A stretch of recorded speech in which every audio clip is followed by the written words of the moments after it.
বাংলার কবিগুরু রবীন্দ্রনাথ ঠাকুর শুধু সাহিত্যের নয়, জমিদারি ও বাণিজ্যের সঙ্গেও গভীরভাবে যুক্ত ছিলেন। জোড়াসাঁকোর ঠাকুর পরিবারের জমিদারির অংশ হিসেবে রবীন্দ্রনাথ এপার বাংলার বহু জায়গায় যাতায়াত করেছেন এবং দীর্ঘ সময়ও কাটিয়েছেন। কুষ্টিয়ার শিলাইদহের কুটিবাড়ি যতটা পরিচিত ও পর্যটন মানচিত্রে গুরুত্বপূর্ণ, কুষ্টিয়া শহরের মধ্যে মিলপাড়ায় অবস্থিত টেগর লজ ততটাই কম আলোচনায় থেকেছে। অথচ এই বাড়িটিও রবীন্দ্রনাথ জীবনের গুরুত্বপূর্ণ অধ্যায় বহন করে।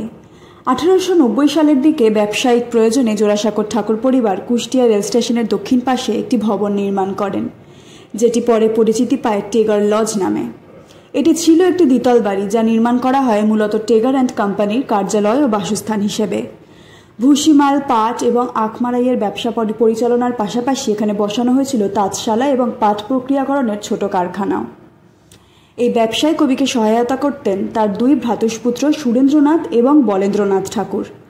যদিও প্রথম দিকে ব্যবসা লাভজনক ছিল, কিন্তু পরে ক্রমাগত লোকসানে কোম্পানিটি বিপর্যস্ত হয়ে পড়ে। কাব্যের ছন্দে ডুবে থাকা রবীন্দ্রনাথ এই অবস্থায় খুলনার ফুলতলার যজ্ঞেশ্বর নামের এক যুবককে ব্যবসার দায়িত্ব দেন। বহু চেষ্টা করেও কোম্পানিকে লাভজনক করা সম্ভব না হলে কবি যজ্ঞেশ্বরের কাছে যন্ত্রপাতি ও মালপত্র নামমাত্র মূল্যে বিক্রি করে দেন এবং জমিও বন্দোবস্ত করে দেন। পরে যজ্ঞেশ্বর এই স্থানেই যজ্ঞেশ্বর ইঞ্জিনিয়ারিং ওয়ার্ক নামে একটি কারখানা স্থাপন করেন। আজও মিলপাড়ার সেই টেগর লজ নীরবে বহন করে রবীন্দ্র জীবনের এক বিশেষ অধ্যায় স্মৃতি, যেখানে সাহিত্যিক কবি ছিলেন এক প্রাতিষ্ঠানিক ব্যবসায়ী, আবার এক ব্যর্থ উদ্যোগের পরিণতিও ইতিহাস হয়ে গেছে।